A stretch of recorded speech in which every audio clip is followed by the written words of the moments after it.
friends, happy Wednesday. Today you are learning all about art, which I know some of my friends who love to go in the art center are going to love today's stuff. So for your reading today, you're supposed to read a book by a famous illustrator like Eric Carle. And we are going to read a book by Eric Carle, but first, what is an illustrator? Do you remember? If you said an illustrator draws the pictures in a book, you are correct. So we are going to read a book by a man named Eric Carle. And guess what? He is the author and the illustrator. But he's very famous for his illustrations because he makes them in a really unique way. I'll go ahead and tell you.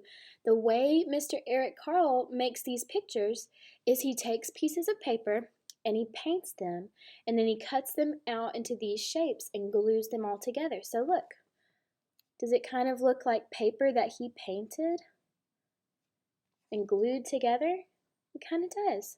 So look at the illustrations in this book and listen to the words by Mr. Eric Carle, and I'm going to post a video right after this so that you can see Eric Carle himself and how he made the pictures for a different book.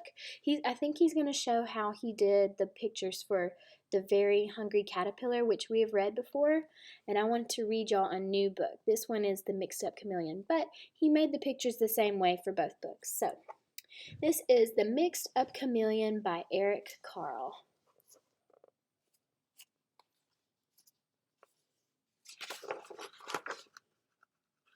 Let's see if I can find the first page.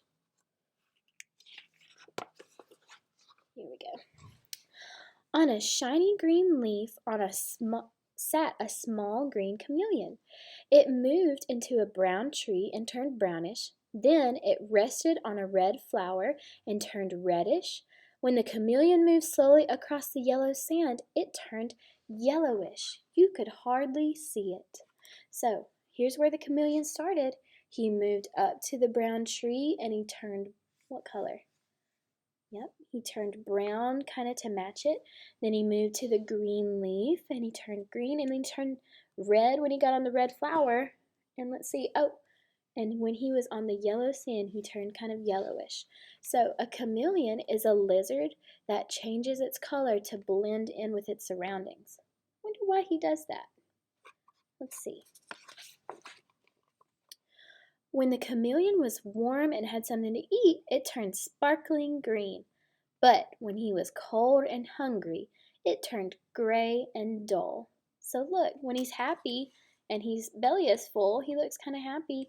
But when his belly is not full, he looks sad and he turns a different color. When the chameleon was hungry, it sat still and waited. Only its eyes moved up, down, sideways, until it spotted a fly. Then the chameleon's tongue, long and sticky tongue, shot out and caught the fly. That was its life. It was not very exciting. But one day, the chameleon saw a zoo. It had never seen so many beautiful animals. Look at all the animals. And where is the chameleon? Oh, I don't see him. Do you see him? Maybe he's on the next page. The chameleon thought, "How small I am, how slow and how weak. I wish I could be big and white like polar bears." And the chameleon's wish came true. But was it happy? No.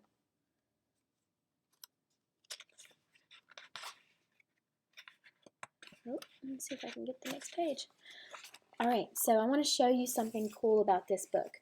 If you see right over here, there's a little cutout on the pages, and each day it's a different color. So, and also over here is a picture of an animal. So this day is when he wanted to be a polar bear, so he turned white. So this day looks like he wants to be a flamingo, so he's going to turn what? Pink. I wish I could be handsome like a flamingo. So look, he grew 2 flamingo legs and 2 flamingo wings. Now he just looks silly. I wish I could be smart like a fox. We know that foxes are very smart because when we were reading the gingerbread men stories, the fox almost always outsmarted the gingerbread man. So he grew a fox tail. He's looking even more silly. Look at him.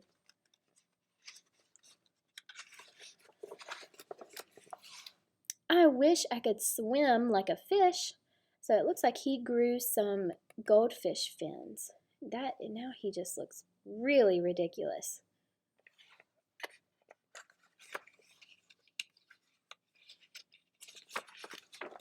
Oh my goodness. I wish I could run like a deer. And he grew 2 deer antlers. He is looking crazy. All right, let's remember what I told you about how he makes his illustrations. Can you see how he painted the chameleon's face?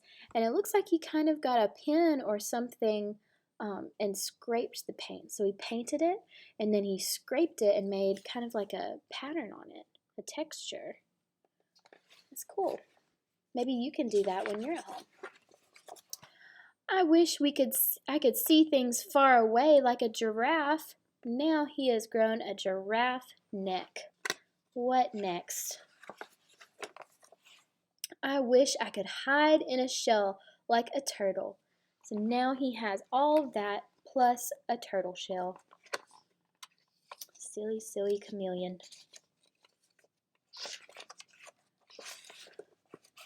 I wish I could be strong like an elephant. Now he's got an elephant head. I wish I could be funny like a seal. Now he's got some seal flippers. He doesn't even look like a chameleon anymore, does he? I wish I could be like people, oh wait, does that say people? Yeah. I wish I could be like people. Just then a fly flew by. The chameleon was very hungry, but the chameleon was very mixed up. It was a little of this and a little of that, and it couldn't catch the fly. So remember, let's go back to that at the very beginning. At the very beginning, when he got hungry, all he had to do was stick out his sticky long tongue and catch the fly. But does he have a head like a chameleon anymore? No, he's got an elephant head and all these other different animal body parts, and he can't catch the fly like he's supposed to, like chameleons are supposed to. I wish I could be myself. The chameleon's wish came true and it caught the fly. So look, we have a rainbow because of all the different colors that he changed into. The end. So the point of that story is, don't wish that you could be somebody else or something else. Don't wish that you could be smarter or faster or stronger or funnier. You are perfect just the way you are, just like the chameleon was. So